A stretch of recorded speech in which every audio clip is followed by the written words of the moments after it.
ठीक है, अब सुनो। तो यहाँ पर बीच में एक कैविटी पाई जाती है जिसे हम कहते हैं बोन मैरो कैविटी। और ऐसी कोई भी कैविटी हमारे कार्टिलेज में हमें नहीं देखने को मिलती, इसीलिए वहां पर एक क्रॉस लगा देंगे। अब ये चीज समझ में आ गया। अब देखो, मैंने बोला कैविटी नहीं मिलती, लेकिन हॉलो कुछ कुछ सेंट्रल कैविटी नहीं मिलती, लेकिन कुछ स्पेसेस प्रेजेंट होते हैं जिसे हम कहते हैं लैक्यूना। तो इस लैक्यूना में प्रेजेंट होते हैं 1 से 4 कॉन्ड्रोसाइट, और यही लैक्यूना बोन में भी प्रेजेंट होती है, लेकिन वहां पर सिर्फ और सिर्फ एक ही ऑस्टियोसाइट प्रेजेंट होता है। ऑस्टियोसाइट कौन से सेल्स होते हैं? Bone forming sales. जैसे कि कार्टिलेज होते हैं कार्टिलेज फॉर्मिंग सेल्स। तो बोन को डिस्ट्रॉय करने वाले जो सेल्स होते हैं वो होते हैं ऑस्टियोक्लास्ट, और यहाँ पे होते हैं कॉन्ड्रोक्लास्ट। ओके, तो ये कुछ डिफरेंसेस था दोनों के बीच में। किसके किसके बीच में? बोन और कार्टिलेज के बीच में। अब यहाँ पर देखो, बोन मैरो कैविटी के बारे में बात हुई है। तो बोन मैरो कैविटी कुछ इस तरीके से रहेगी। तो इसे चारों तरफ से कोई लाइन करता है, इसके लाइनिंग को हम क्या कहते हैं? जैसे कि पूरी की पूरी बोन की लाइनिंग को तो हमने पेरिकॉन्ड्रियम कह दिया, उसी तरीके से ये जो बोन मैरो कैविटी है, इसे लाइन करने वाले सेल्स को हम कहते हैं, यानी इसकी लाइनिंग को हम कहते हैं, नॉट सेल्स। कोई बताएगा? एंडोस्टियम। ठीक है, एंडोस्टियम कहते हैं। अब ये सारी बातें हमने कर ली, अब चलो स्लाइड पे आते हैं। ठीक है, देखो, स्टडी ऑफ बोन को हम ऑस्टियोलॉजी कहते हैं, इसमें कोई बताने वाली बात नहीं है। प्रोसेस ऑफ बोन फॉर्मेशन को ऑसिफिकेशन कहते हैं। ठीक है, अब जो हमारे बॉडी को स्ट्रक्चरल फ्रेमवर्क प्रोवाइड करता है वो होता है बोन्स। इसके अलावा बोन्स जो होता है वो सॉफ्ट ऑर्गन्स को भी कवर करता है, जैसे कि हमारा जो लंग्स है वो एक सॉफ्ट ऑर्गन है, वो किसके चारों तरफ से कवर्ड है? रिब्स के। तो रिब्स एक केज बनाता है जिसे हम बोलते हैं रिब केज, जिसके अंदर होता है लंग्स। ठीक है, तो इस तरीके से हमारे लंग्स को प्रोटेक्टिव कवरिंग कौन प्रोवाइड कर रहा है? बोन्स। तो इसीलिए यहाँ पे लिखा हुआ है bone support and protect soft tissues and organs. इसके अलावा जो लिम्ब बोन्स होते हैं या फिर जो लॉन्ग बोन्स होते हैं हमारे लेग के, जैसे कि फीमर, ये किसका काम करते हैं? वेट को बेयर करने का काम करते हैं। जब हम बैठे रहते हैं, जब हम खड़े होते हैं, तो हमारे वेट को कौन बेयर करता है? ये लॉन्ग बोन्स बेयर करते हैं। फिर कभी कभार ये स्केलेटल मसल के साथ भी अटैच होते हैं ताकि मूवमेंट्स को कैरी आउट कर सके। अब यहाँ पर क्वेश्चन क्या बनता है कि बोन टू मसल अटैचमेंट के लिए मतलब कौन सा ऐसा स्ट्रक्चर है जो कि बोन को मसल से अटैच करता है?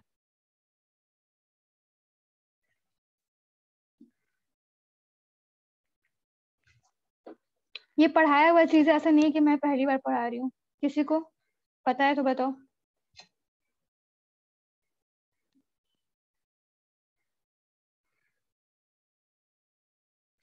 तुम लोग रिविजन नहीं कर रहे हो?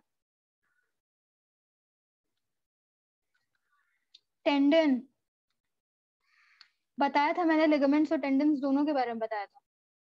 तुम लोग पढ़ नहीं रहे हो यानी कि। देखो, the bone marrow in some bones is the site of production of blood cells. ठीक है, बोन मैरो में जो भी ब्लड सेल्स है उसका प्रोडक्शन होता है, ये हमें पता है, ये हम आगे अच्छे से पढ़ेंगे। तो ये एक ओवरव्यू हो गया बोन्स का। अब देखो, मैंने बताया था कोई भी कनेक्टिव टिश्यू होने के लिए कौन कौन सी चीजें होनी चाहिए? सेल्स होना चाहिए, मैट्रिक्स होना चाहिए, और फाइबर्स होना चाहिए। ठीक है, तो बोन भी तो एक कनेक्टिव टिश्यू ही है, तो इसे भी बनाने के लिए हमें चाहिए सेल्स, मैट्रिक्स और फाइबर्स। तो सेल्स में तो हमने बात कर ली ना, ऑस्टियोब्लास्ट, ऑस्टियोसाइट और ऑस्टियोक्लास्ट की। अब देखो, ये जो ऑस्टियोब्लास्ट है, these are modified fibroblast cells, यानी कि फाइब्रोब्लास्ट सेल्स कभी कभी मॉडिफाई होके ऑस्टियोब्लास्ट भी बनाते हैं और कॉन्ड्रोब्लास्ट भी बनाते हैं। ये भी मैंने पिछले क्लास में बता रखा है। और वही कॉन्ड्रोब्लास्ट जो है वो मैट्रिक्स का सेक्रीशन करता है, क्योंकि फाइब्रोब्लास्ट का काम क्या है, मैट्रिक्स बनाना भी और फाइबर्स बनाना भी। जितने भी सेल्स एक कनेक्टिव टिश्यू में पाए जाते हैं वो मैट्रिक्स का फॉर्मेशन करते हैं, लेकिन सबसे ज्यादा अमाउंट में मैट्रिक्स कौन बनाता है, फाइब्रोब्लास्ट। और फाइब्रोब्लास्ट का भी मॉडिफिकेशन है ऑस्टियोब्लास्ट एंड कॉन्ड्रोब्लास्ट। तो जब मैं कार्टिलेज पढ़ा रही थी वहां पे मैंने बताया था कि chondroblast will form the matrix, तो यहाँ पे बोन है इसीलिए osteoblast will form the matrix. ठीक है, तो अब बात करेंगे मैट्रिक्स के बारे में। चलो आ जाओ। देखो यहाँ पे कुछ सेल्स के बारे में जिक्र है, जैसे कि osteoblast is the bone producing cell, और जब यही ऑस्टियोब्लास्ट जो है डिवाइड करते हैं तो ऑस्टियोसाइट का फॉर्मेशन करते हैं। ठीक है, इसीलिए हम ऑस्टियोब्लास्ट को भी बोन प्रोड्यूसिंग सेल बोलते हैं, ऑस्टियोसाइट को भी बोन प्रोड्यूसिंग सेल बोलते हैं। ठीक है, क्योंकि ऑस्टियोब्लास्ट के डिवीजन से ही ऑस्टियोसाइट का फॉर्मेशन होता है। ठीक, अब mature cell of bone is found in lacuna, यानी कि ये जो ऑस्टियोसाइट है ये कहाँ पाया जाता है, लैक्यूना में। तो इसी के बारे में पॉइंट है। ठीक है, अब only one osteocyte is found in one lacuna, तो इस पूरे स्लाइड में क्या इंपॉर्टेंट है जो टिक कर रही हूँ वो इंपॉर्टेंट है। ठीक है, ये 3 पॉइंट्स इंपॉर्टेंट है। अब ऑस्टियोसाइट, ये ऑस्टियोब्लास्ट के बारे में लिखा हुआ है कि ऑस्टियोब्लास्ट जो होते हैं they synthesize organic part of matrix. Okay, अब ऑस्टियोक्लास्ट, क्लास्ट जुड़ गए यानी कि बोन को खाने वाले सेल्स, यानी कि बोन डिस्ट्रॉइंग सेल्स। तो ये तीनों सेल्स के बारे में मैंने बात कर रही है। अभी क्या बात करना है, मैट्रिक्स के बारे में। ठीक है, देखो अभी तक हमने जो भी कनेक्टिव टिश्यू पढ़ा उसमें बताया था कि जो भी सेल्स रहते हैं वो एक चिपचिपा दलदल प्रोड्यूस करते हैं, जैसे हम बोलते हैं मैट्रिक्स, और चिपचिपा दलदल होता है हाइयालुरोनिक एसिड का, है ना, ये बताया था मैंने। अब ये एक स्पेशलाइज्ड कनेक्टिव टिश्यू है, दैट इज बोन। बोन इतना हार्ड होता है तो हाइलुरोनिक एसिड के अलावा भी उसमें कुछ होना चाहिए, वो क्या है तो समझो। इसीलिए हम मैट्रिक्स ऑफ द बोन को 2 पार्ट में डिवाइड करते हैं, इनऑर्गेनिक पार्ट और organic part. Okay, most part of the bone का matrix is composed of inorganic part, यानी कि 65 to 68%, और बस 30 to 35% ऑर्गेनिक पार्ट होता है। तो पहले ऑर्गेनिक पार्ट समझ लेते हैं। जो भी फाइबर्स का बंडल्स होता है, जैसे कोलेजन फाइबर हो गया जो कि सस्पेंडेड रहेगा मैट्रिक्स के अंदर, वो ऑर्गेनिक पार्ट पर आएगा। ठीक है, तो यहाँ देखो कोलेजन फाइबर्स जो होंगे वो बनाएंगे ऑर्गेनिक पार्ट। इसके अलावा जो हाइलुरोनिक एसिड है वो भी ऑर्गेनिक पार्ट बनाएगा, लेकिन सिर्फ और सिर्फ इसमें हाइलुरोनिक एसिड नहीं प्रेजेंट होता, मिनरलाइज्ड हाइलुरोनिक एसिड प्रेजेंट होता है, यानी कि इसमें सल्फेटेड हाइलुरोनिक एसिड प्रेजेंट होता है, इसीलिए हमारा बोन्स जो होता है उसे कहते हैं मिनरलाइज्ड होता है। ठीक है, तो ऑर्गेनिक पार्ट कम है, 32 से 35% है। किससे बना हुआ है, कोलाजन फाइबर के बंडल से और सल्फेटेड हाइलुरोनिक एसिड। अब समझना इनऑर्गेनिक पार्ट। ठीक है, इनऑर्गेनिक पार्ट जो है ये बना हुआ है कैल्शियम फॉस्फेट से, कैल्शियम कार्बोनेट से, मैग्नीशियम फॉस्फेट से, और बहुत कम अमाउंट में प्रेजेंट होता है फ्लोराइड्स। क्वेश्चन क्या बनेगा यहाँ पर कि सबसे ज्यादा अमाउंट में इनऑर्गेनिक पार्ट में भी क्या प्रेजेंट है, तो कैल्शियम फॉस्फेट जो है वो सबसे ज्यादा अमाउंट में प्रेजेंट है, 80%। ठीक है, अब ये जो तुम्हें यहाँ पे डेटा दिख रहा है ये एनसीईआरटी में मेंशन्ड है। ठीक है, लेकिन बहुत ऊपर नीचे तरीके से मेंशन्ड है, अच्छे तरीके से मेंशन नहीं है लेकिन मेंशन्ड है उसका। अगर कैल्शियम फॉस्फेट लिख दिया है तो मतलब उसका तुम्हें पता रहना चाहिए कि वो कम है कि ज्यादा। ठीक है, बस वो लिखेगा, आगे का इन्फॉर्मेशन तुम्हें पता होना चाहिए। सेकेंडली यही सेम पार्ट तुम क्लास 11 के केमिस्ट्री में भी पढ़ोगे, शायद केमिस्ट्री ने एवरीडे लाइफ करके कोई एक चैप्टर होगा तुम्हारा, उसमें भी ये सारी चीजें आएंगी। ठीक है, अब देखो बोन्स बोन में इतनी सारे फॉस्फेट, कैल्शियम कार्बोनेट, फ्लोराइड, ये सब सस्पेंडेड होने की वजह से ये हो जाता है बहुत ज्यादा हार्ड। इसलिए हम बोलते हैं bones have a hard and non pliable ground substance rich in calcium salt. Calcium phosphate and calcium carbonate में रिच है, तो calcium salt and collagen fibres, क्योंकि कोलेजन फाइबर इसका ऑर्गेनिक पार्ट बना रहा है इसीलिए। ठीक है, तो it gives strength to the bone. Okay,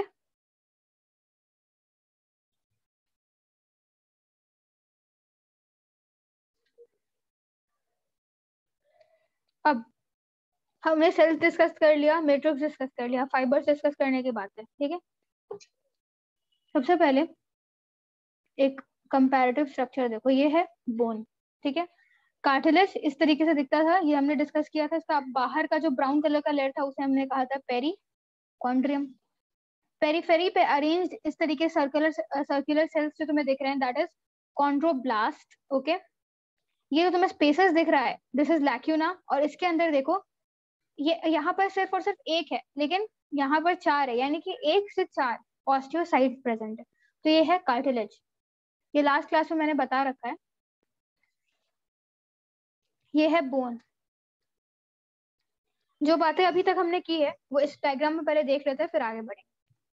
देखो, सिमिलरली ये जो सबसे बाहर वाला लेयर है, सबसे बाहर वाला लेयर ये होगा पेरिओस्टियम।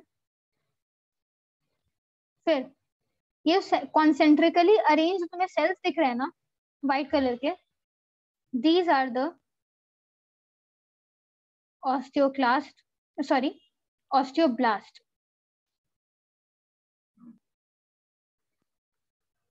ठीक है, ऑस्टियोब्लास्ट। अब ध्यान से सुनना, ये तुम्हें एम्प्टी स्पेसेस दिख रहे हैं, ठीक है, इस तरीके से, इस तरीके से। ये सब क्या है हम आगे डिस्कस करेंगे, अभी तुम इतना समझो कि तुम्हें ब्लू ब्लू कलर की जो चीजें दिख रही हैं, ब्लू ब्लूइश टाइप की, ये है ऑस्टियोसाइट, ठीक है। बीच में जो येलो कलर का चीज तुम्हें दिख रहा है, that is the yellow bone marrow, क्योंकि येलो कलर का है। अब इंपॉर्टेंट बात, इस बोन मैरो की जो कवरिंग है उसे मैंने कहा था एंडोस्टियम। एंडोस्टियम के बाहर भी एक लेयर तुम्हें दिख रहा होगा व्हाइट व्हाइट कलर का, that is again the osteoblast, ठीक है। तो देखो, ऑस्टियोब्लास्ट 2 लेयर्स में अरेंज्ड है, एक पेरिओस्टियम के नीचे और एक एंडोस्टियम के बाहर, है ना। तो बोन फॉर्मेशन बाहर से अंदर की तरफ भी हो सकता है और अंदर से बाहर की तरफ भी हो सकता है ना। समझो, ऑस्टियोब्लास्ट दोनों साइड, दोनों पेरीफेरी पे अरेंज्ड है। अंदर से बाहर से अंदर की तरफ भी बोन का फॉर्मेशन हो सकता है और अंदर से बाहर भी। इसीलिए हम कहते हैं कि बोन फॉर्मेशन जो होता है वो होता है बाई डायरेक्शनल। वहीं पर अगर तुम कार्टिलेज की बात करोगे तो कार्टिलेज में सिर्फ और सिर्फ बाहर बाहर इस तरीके से ऑस्टियोब्लास्ट अरेंज्ड है। तो अगर कभी बोन का फॉर्मेशन होगा तो एक ही डायरेक्शनल में होगा, दैट इज बाहर से अंदर की तरफ। ये भी मैंने पिछले क्लास में बता रखा है। तो इसीलिए कार्टिलेज में बोन का फॉर्मेशन होता है यूनिडायरेक्शनल, ठीक है। ये बातें क्लियर है। अब देखो, यहाँ पर मैंने बताया कि जो ऑस्टियोब्लास्ट है वो किसका मॉडिफिकेशन है, फाइब्रोब्लास्ट का। तो फाइब्रोब्लास्ट का मेन काम क्या होता है, फाइबर्स बनाना, और सेकेंडरी काम होता है मैट्रिक्स का फॉर्मेशन करना।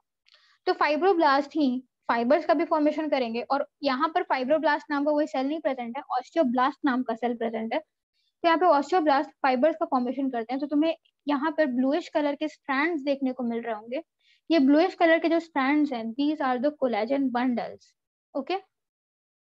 अब ये सिर्फ और सिर्फ पेरीफेरी पे नहीं, यहाँ पर भी प्रेजेंट है, अंदर की तरफ, यहाँ पर, फिर यहाँ पर। तो ये सारे के सारे कोलेजन बंडल्स। कोलेजन बंडल में खासियत ये है कि जो जो कोलेजन बंडल यहाँ पर पेरीफेरी में प्रेजेंट है, यानी कि ये सारे कोलेजन बंडल्स, इन्हें हम कहते हैं शार्पियस फाइबर्स। यानी कि वो सारे कोलेजन बंडल्स जो कि पेरीफेरी पे प्रेजेंट है बोन के, उसे हम कहते हैं शार्पीज फाइबर्स, ठीक है। तो अब आओ, इतना सारा बात क्यों मैंने किया, ताकि तुम्हें इधर ये वाला स्लाइड समझ में आए। फाइबर्स वाला, फाइबर्स बनाने वाले सेल ऑस्टियोब्लास्ट हैं जो कि कोलेजन का बंडल बनाते हैं। और यही कोलेजन का बंडल अगर पेरीफेरी पे प्रेजेंट है तो उसे हम कहते हैं शार्पीज फाइबर। तो देखो, outer layer of matrix is known as Sharpey's fibres, okay. पूरा सेंटेंस है collagen fibres which are present in the outer layer of matrix, okay. ये सारी बातें अब यहाँ तक क्लियर हो चुकी हैं। अब इस इधर तक किसी को डाउट हो तो पूछो।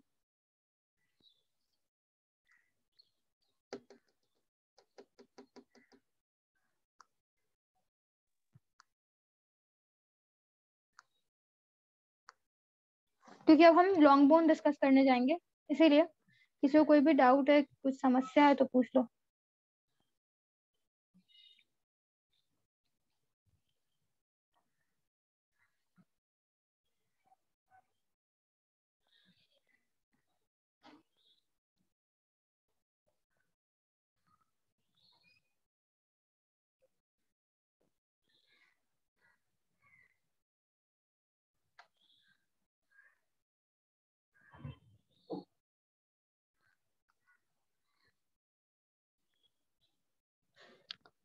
ठीक है, तो लगता है किसी को कोई डाउट नहीं है, तो ठीक है, तो अब लॉन्ग बोन स्टार्ट करते हैं। ठीक है, लॉन्ग बोन्स हम स्टार्ट करेंगे सबसे पहले इस फिगर से।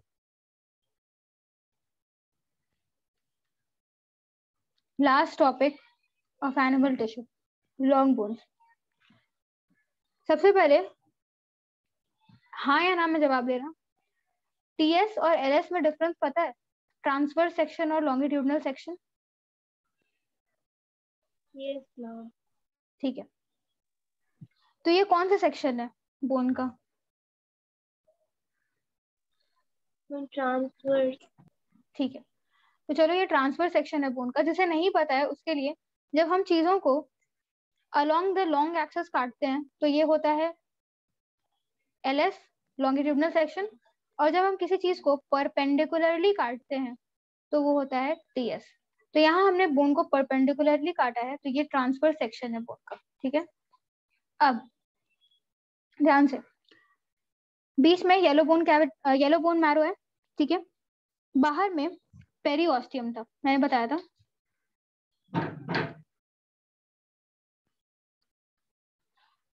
देखो, अब एक एडिशनल पॉइंट ऐड ऑन होने वाला है पेरीऑस्टियम के बारे में। ये जो बाहर का ब्राउन लेयर दिख रहा है और ये जो अंदर में जो तुम्हें ऑस्टियोब्लास्ट दिख रहे हैं, ये दोनों लेयर को मिला के हम कहते हैं कि ये है पेरीऑस्टियम। तो हम बोल सकते हैं पेरीऑस्टियम एक double layer membrane, double layer structure है, जो कि आउटर लेयर और ये ऑस्टियोब्लास्ट वाले लेयर को मिला के बनती है। ठीक है, तो ये है पेरीऑस्टियम। एक सेकंड बस रुकना।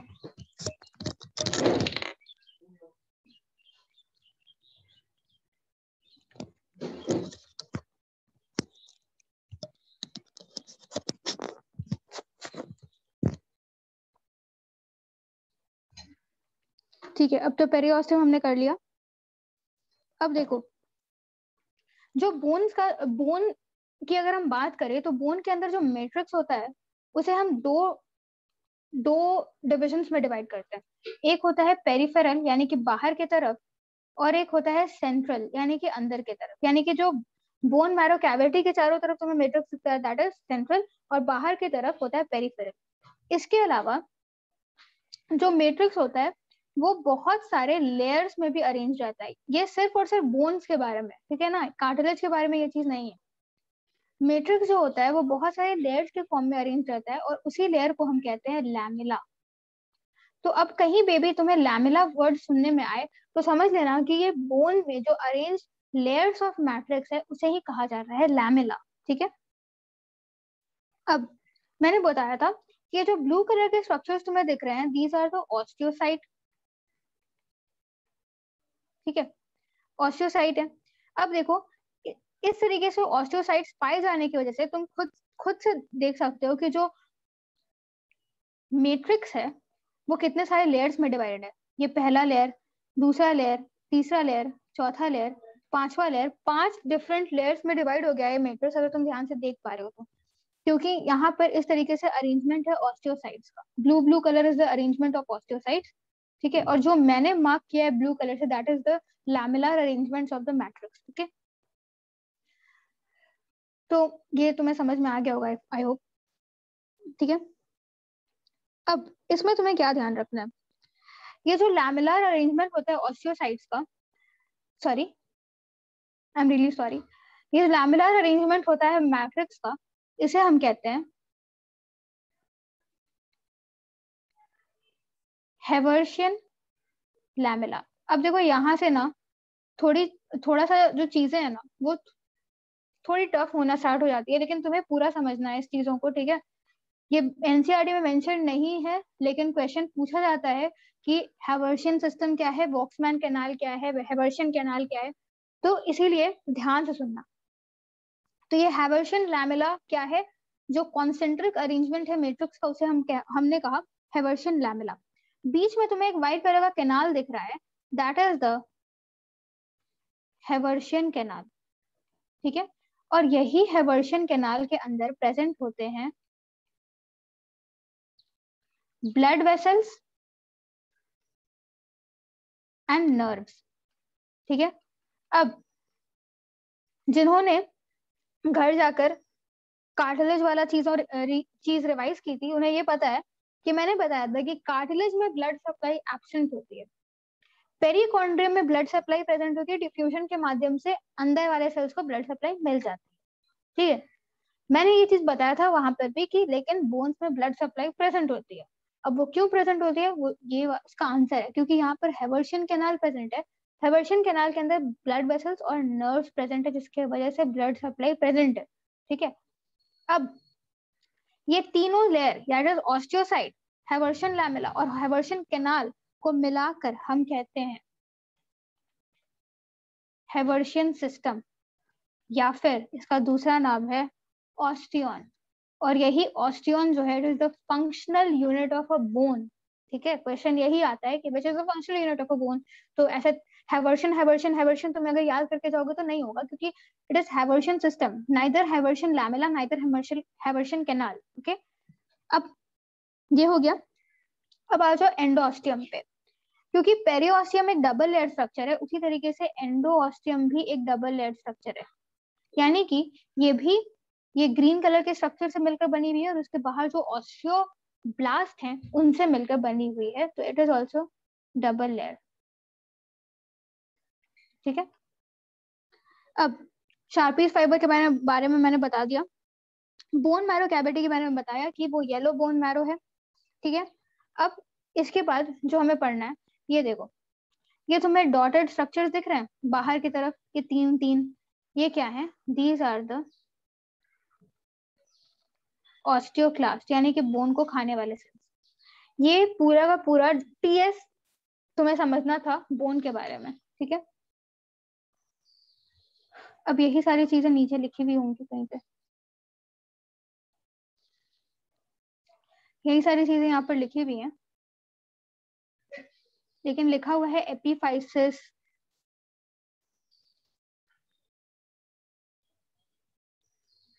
आवाज आ रही है मेरी? Hello, yes ma'am. ओके।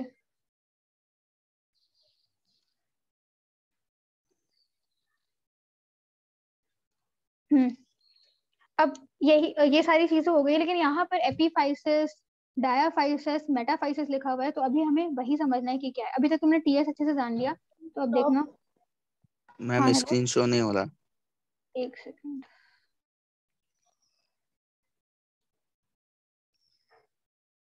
ठीक है। अब हो गया, ठीक है। अब देखो यार, ये स्लाइड नीचे क्यों नहीं जा रहा है? ठीक है।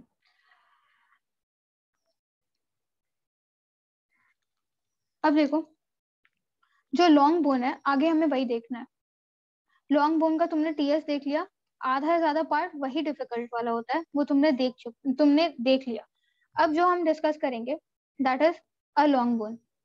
देखो, अगर एक लॉन्ग बोन की बात करें तो लॉन्ग बोन को हम तीन पार्ट में डिवाइड करते हैं, ठीक है। मान लो ये एक लॉन्ग बोन है,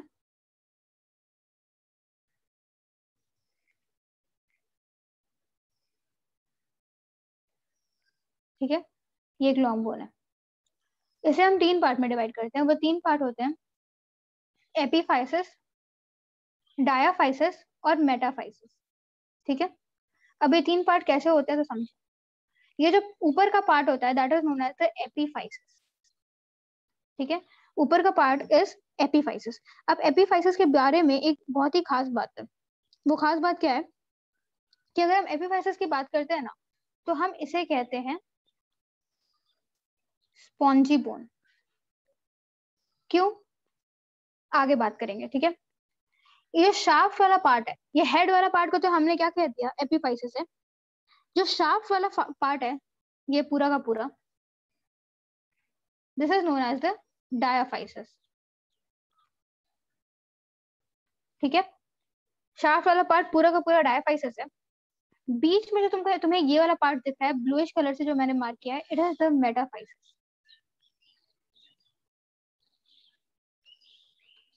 ओके, तो ये 3 पार्ट हो गए that is present in the bone.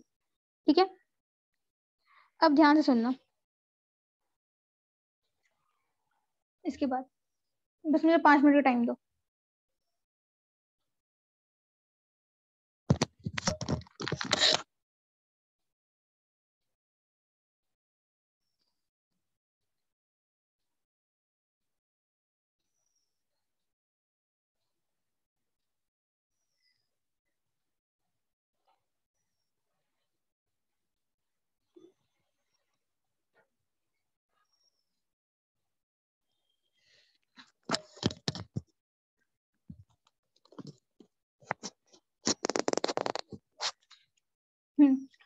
अब देखो, स्पॉन्जी बोन मैंने बताया था वो क्या होता है वो समझो। वो सारे बोन्स जिनमें हैवर्शियन सिस्टम प्रेजेंट होता है, विच हैव हैवर्शियन सिस्टम, उन्हें हम कहते हैं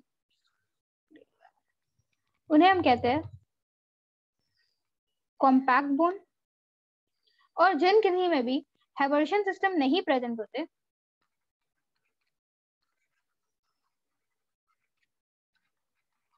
उन्हें हम कहते हैं स्पॉन्जी बोन।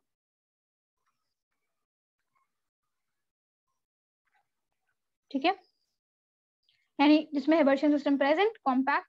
तो एपिफाइसिस को मैंने स्पॉन्जी इसीलिए कहा क्योंकि उसमें हैवर्शियन सिस्टम प्रेजेंट नहीं होता। अब एक पार्ट प्रेजेंट होता है दैट इज बोन के अंदर red bone marrow, yellow bone marrow तो तुमने सेंटर में देख लिया। आउटर यानी कि एपिफाइसिस में प्रेजेंट होता है रेड बोन मैरो। ठीक है, और रेड बोन मैरो जैसे तुम्हें समझ में आ रहा है, इसमें प्रेजेंट होता है एक, ये तुम्हारा नया शब्द होगा, माइलॉइड टिश्यू। और यही माइलॉइड टिश्यू जो होता है डिविजन करता है, जिसकी वजह से हमारे बॉडी में आरबीसी का प्रोडक्शन होता है, इसीलिए हम इसे बोलते हैं हीमोपोइटिक पार्ट। ठीक है, हीमोपोइटिक पार्ट, क्योंकि जब भी किसी आरबीसी या कोई सेल का प्रोडक्शन होता है तो उसे हम कहते हैं हीमोपोइसिस, और ये माइलॉइड टिश्यू की वजह से हो रहा है, इसीलिए हम इसे कहते हैं हीमोपोइटिक पार्ट या फिर एरेथ्रोपोइटिक पार्ट भी तुम बोल सकते हो। ठीक है, तो ये यहाँ से क्वेश्चन आता है, अभी नहीं आएगा तो फिर भाई ह्यूमन फिजियम में आएगा। ठीक है, तो अब देखो, डायाफाइसिस के बारे में कोई खास बात नहीं है, बस ये तुम्हें जानना है कि ये शाफ्ट का पूरा पार्ट जो होता है ये डायाफाइसिस कहलाता है। और इसमें हैवर्शियन सिस्टम प्रेजेंट होता है, तो हैवर्शियन सिस्टम प्रेजेंट है तो इसे हम कहेंगे कि ये एक कॉम्पैक्ट बोन है। यानी कि इस तरीके से मत समझना कि हमारा कोई हमारे बॉडी में कुछ बोन्स जो होते हैं स्पॉन्जी होते हैं और कुछ कॉम्पैक्ट होते हैं, ऐसा मत समझना। ठीक है, एक ही बोन के अंदर स्पॉन्जी पार्ट भी होता है, कॉम्पैक्ट पार्ट भी होता है। ठीक है, अब बात कहाँ की करनी है, मेटाफाइसिस की करनी है। क्यों मेटाफाइसिस की करनी है समझो। मेटाफाइसिस में प्रेजेंट होता है ये एक प्लेट लाइक स्ट्रक्चर तुम्हें देखने को मिल रहा है, इसीलिए हम इसे कहते हैं एपिफाइशियल प्लेट। ठीक है, again for the pass out student, तुम्हें पता होगा कि जो ग्रोथ हार्मोन होती है, ठीक है, हमारे में जैसे हम बोलते हैं कि जो हमारा जो हाइट बढ़ता है वो एक पर्टिकुलर एज तक बढ़ता है ना। ऐसा क्यों? क्योंकि हमारे में जो एपिफाइशियल प्लेट होती है वो बंद हो जाती है, वो खत्म हो जाती है। ठीक है, तो जनरली ग्रोथ हार्मोन्स क्या करते हैं, वो एपिफाइशियल प्लेट पे जाकर एक्ट करते हैं। और एपिफाइशियल प्लेट हम कहाँ पे प्रेजेंट है, हमारे लॉन्ग बोन्स में, क्योंकि टॉपिक क्या चल रहा है ध्यान से देखो, लॉन्ग बोन्स। ठीक है, तो एपिफाइशियल प्लेट भी हमारे लॉन्ग बोन्स में प्रेजेंट है। ग्रोथ हार्मोन्स जो होती है वो एपिफाइशियल प्लेट पे एक्ट करती है, जैसा नाम से समझ में आ रहा है ग्रोथ हार्मोन, यानी कि ये एपिफाइशियल प्लेट को बोलेगी कि बढ़ो बढ़ो। ठीक है, तो जब ये बढ़ेगी तो क्या होगा कि लॉन्ग बोन्स डिवाइड करना शुरू कर जाएगी। लॉन्ग बोन्स में जब इलोंगेशन होता है तभी हमारी हाइट बढ़ती है। ठीक है, लेकिन वही जब हम प्यूबर्टी अटेन करते हैं, सर्टेन एज पे आते हैं, तो ये जो एपिफाइशियल प्लेट है ये खत्म हो जाती है। क्यों खत्म हो जाती है?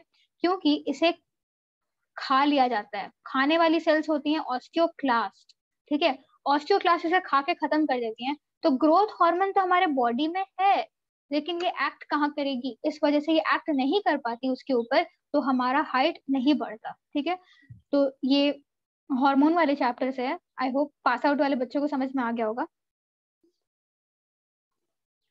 तो जो एपिफाइशियल प्लेट है, इसे बनाता कौन है? Again osteoblast. खाता कौन है? ऑस्टियोक्लास्ट, ठीक है। अब ये बातें हो गई इसके बारे में, अब स्लाइड पे चलते हैं, ठीक है। तो सबसे पहला पार्ट, एक सेकंड रुक जाना, ये external structure of long bone. ये लॉन्ग बोन है हमारे बॉडी का, ध्यान से देखो, ये एपिफाइसिस है, बीच में मेटाफाइसिस है, और पूरा का पूरा शाफ्ट इज द डायाफाइसिस, ठीक है। तो एंड ऑफ लॉन्ग बोन को हम एपिफाइसिस बोलते हैं, मिडिल पार्ट को हम डायाफाइसिस बोलते हैं, और जो स्मॉल पार्ट जो कि प्लेट लाइक स्ट्रक्चर होता है between AP and diaphysis is metaphysis. में कोई पढ़ने वाली बात नहीं है, ठीक है। अब ये जो स्ट्रक्चर्स हैं इसे हम देख लेते हैं कि क्या होता है। अगर मैं एक चीज बताना भूल जाऊं तो मुझे कोई लास्ट में बस एक चीज बता देना कि एक चीज बाकी है, दैट इज वॉक्समैन कैनाल, ठीक है। कोई भी एक रोक के बता देना। अब ये सेवेंथ पार्ट है, दैट इज एपिफाइसिस। देखो epiphysis again it is compose of sponge. जो जो चीज हमने पढ़ रखा है वही सेम चीज यहाँ पर रिपीट हो रहा है। It is compose of spongy bone, क्योंकि हैवर्शियन सिस्टम एब्सेंट होता है। अब देखो इसका जो मैट्रिक्स होता है वो ट्रेबेक्यूल्स यानी कि ट्यूब लाइक अरेंजमेंट होता है उसका, और it is filled with red bone marrow which is the site of production of RBC. यही मैंने नीचे बताया था, है ना। ये देखो, ये पूरा का पूरा पार्ट जो तुम्हें रेड कलर में दिख रहा है ना, ये पूरा का पूरा इज एपिफाइसिस। उसे इन लार्ज व्यू में इस तरीके से देखा जाता है। ये जो तुम्हें व्हाइट कलर का पार्ट दिख रहा है दैट इज द ट्रेबेक्यूली, ठीक है, ट्यूब लाइक। और जो तुम्हें रेड रेड दिख रहा है ना, that is nothing but the red bone marrow, जिनमें की आरबीसी सेल्स का प्रोडक्शन होता है। ओके, कुछ नहीं था इसमें। अब आ जाओ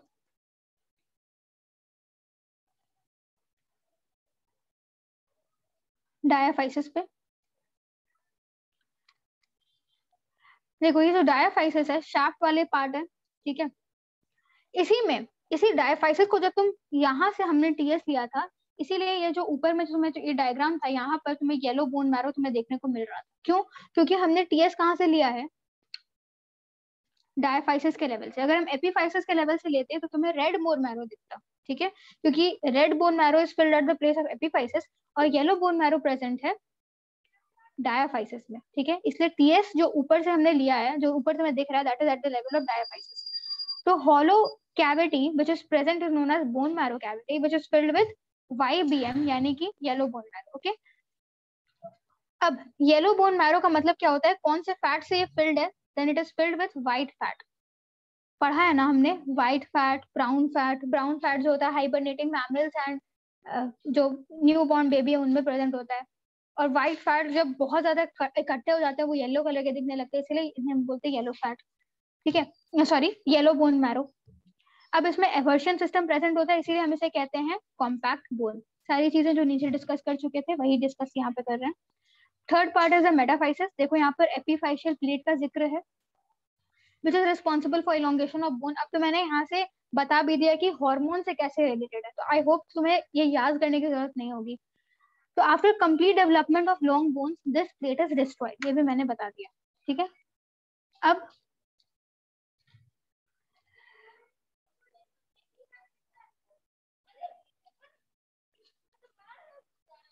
देखो ये सारी जो स्लाइड्स हैं, ये जो हमने नीचे बात कर रखी है वही सारी हैं। देखो यहाँ तक लॉन्ग बोन और तुम्हारा जो बोन वाला चैप्टर है वो पूरी तरीके से कंप्लीट हो चुका है, ठीक है।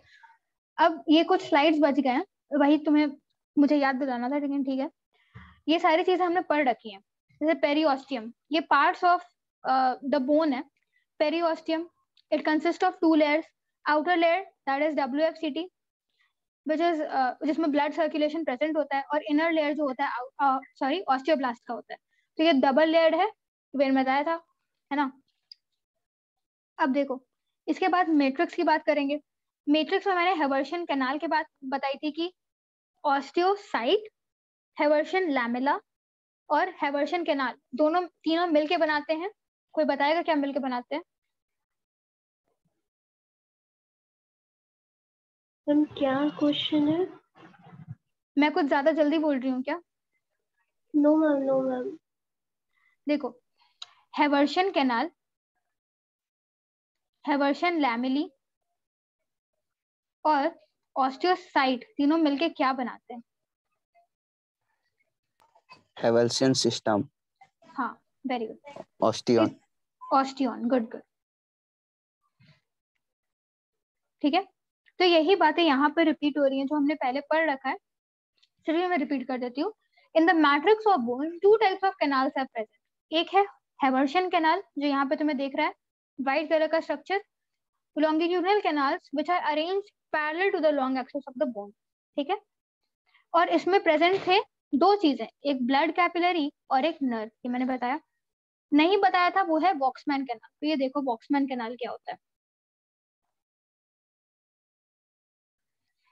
एक सेकंड, वो डायग्राम तो मुझे जाने दो। ये एक हेवर्शियन कैनाल है, ये दूसरा हेवर्शियन कैनाल। दो हेवर्शियन कैनाल को इस तरीके से स्ट्रक्चर्स जोड़ते हैं, ठीक है। और ये ब्लू कलर के जो स्ट्रक्चर हैं जो कि इन्हें जोड़ रहे हैं, इसे ही हम कहते हैं वॉक्समैन कैनाल। ठीक है, इन्हें हम कहते हैं वॉक्समैन कैनाल। तो वो यहीं पे लिखा होगा, देखो। दीज आर ट्रांसवर्स और हॉरिजॉन्टल ऑब्लिक कैनाल्स, क्योंकि हेवर्शियन कैनाल कैसे थे, लॉन्गिट्यूडनल इस तरीके से, ठीक है। और इन्हें जोड़ने वाली चीज तो लॉन्गिट्यूडनल सॉरी ट्रांसवर्स ही रहेगी। तो वही यहाँ पर लिखा हुआ है, इट इज ट्रांसवर्स और horizontal canals which join the two Haversian canal together. ठीक है, ध्यान वाली बात ये है, ये हेवर्शियन सिस्टम को नहीं ज्वाइन कर रहे, हेवर्शियन कैनाल को ज्वाइन कर रहे। ठीक है, अब मैम इसको फिर से रिपीट कर दीजिए। देखो, हेवर्शियन कैनाल यहाँ पर दिखा, व्हाइट कलर का पार्ट ये, ठीक है।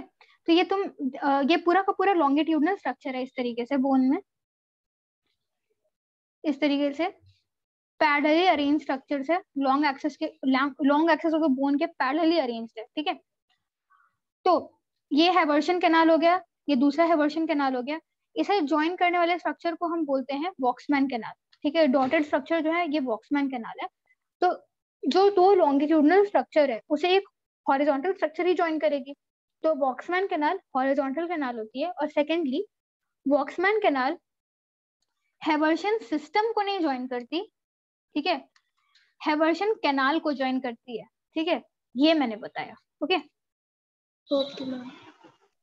अब इसके बाद जो सबसे अंदर वाला लेयर होता है उसे हम एंडोऑस्टियम कहते हैं। मैंने बताया कि एंडोऑस्टियम पे दो लेयर का स्ट्रक्चर होता है। एक ग्रीन वाले जो सेल्स दिख रहे थे, और वो ग्रीन वाले फाइब्रस लेयर को हम कहते हैं रेटिकुलर फाइब्रस कनेक्टिव टिश्यू। ठीक है, और उसके बाहर प्रेजेंट है एक ऑस्टियोब्लास्ट का लेयर, यानी कि ये डबल लेयर स्ट्रक्चर हो गया। Okay, towards matrix of the bone, endosteum is lined with a layer of osteoblast cells. They divide to form osteocytes and also synthesize the matrix of the bone. ठीक है, इसका मतलब क्या है कि जो मैंने मैट्रिक्स ऑफ द बोन को भी दो पार्ट में डिवाइड किया था, एक पेरिफेरल जो बाहर की तरफ है और एक सेंट्रल जो अंदर की तरफ है।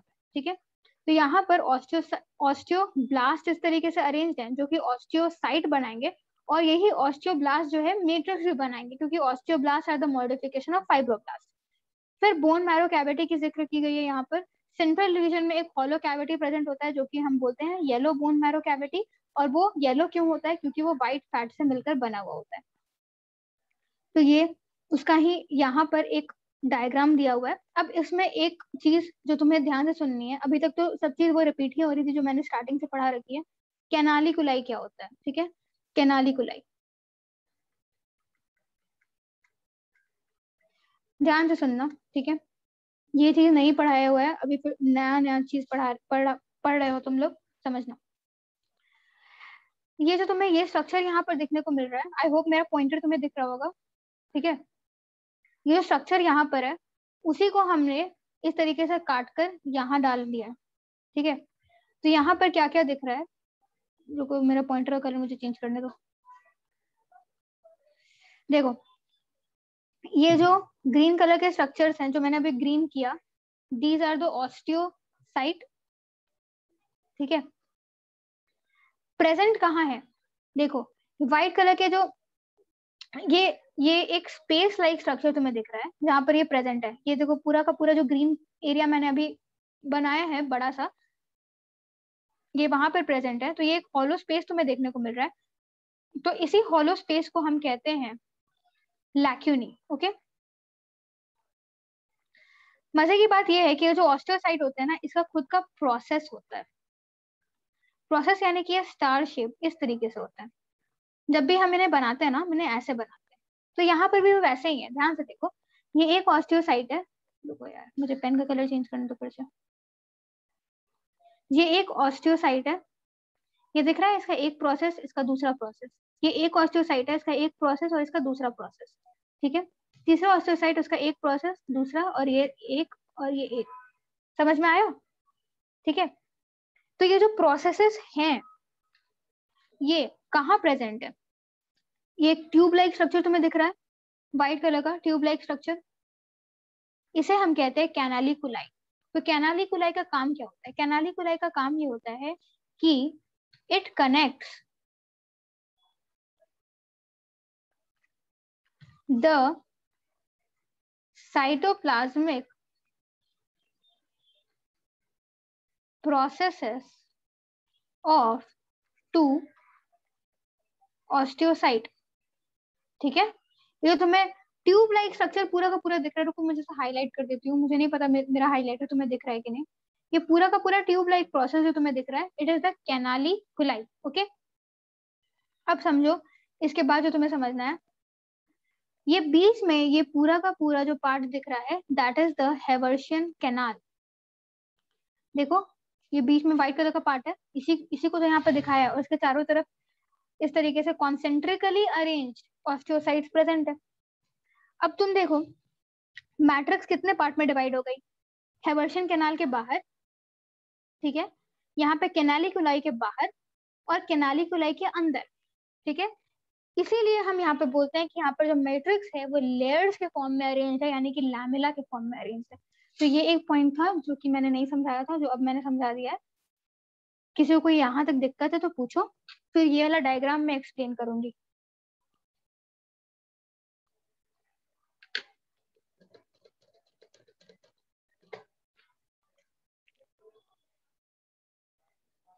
दस मिनट बचा, जल्दी पूछ लो। मैम मुझे वो लाइन समझ नहीं आई, connect the cytoplasmic processes of two osteocyte. अच्छा देखो, ऑस्टियोसाइट जो होता है वो ब्लू कलर का तुम्हें दिख रहा होगा, और रियल में वो सिर्फ ब्लू कलर का नहीं, उसका इस तरीके से मतलब हाथ और पैर होता है। देसी लैंग्वेज में ही बोल सकते हैं, लेकिन ये हाथ और पैर नहीं, साइटोप्लाज्मिक प्रोसेसेस बोलते हैं। यानी कि जो साइटोप्लाज्म होता है वो इलोंगेट कर जाता है और इस तरीके से प्रोसेसेस का फॉर्मेशन कर देता है। ठीक है, अब यहाँ पर कैनालिकुलाई के अंदर को मैं एक फ्रेश डायग्राम में समझाती हूँ तुम्हें।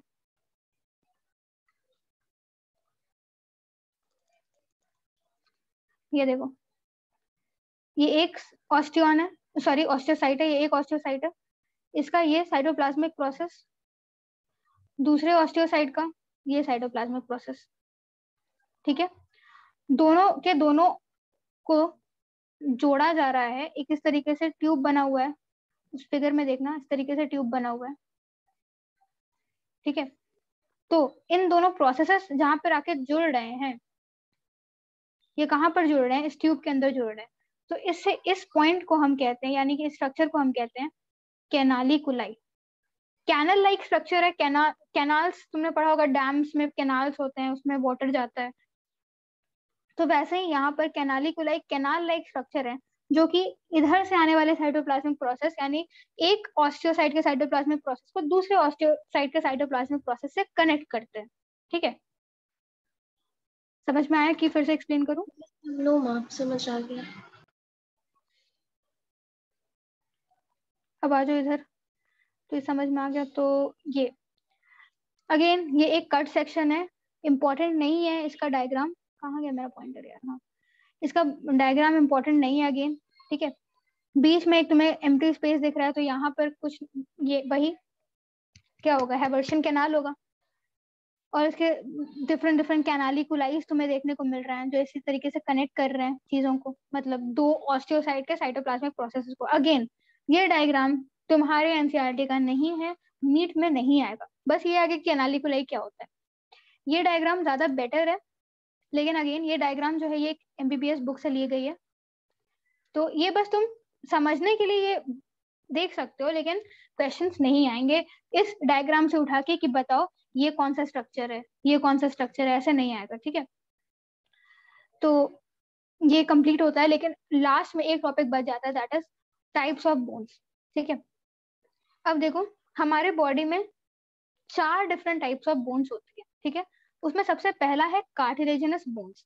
मैंने बताया था कि हाइलाइन कार्टिलेज जो होती है वो एम्ब्रियोनिक स्टेज में होती है, और जब न्यू बॉर्न बेबी, मतलब जब बेबी का बर्थ होता है, धीरे धीरे हाइलाइन कार्टिलेज का ऑसिफिकेशन स्टार्ट होता है और ये कन्वर्ट होती है इनटू बोन्स।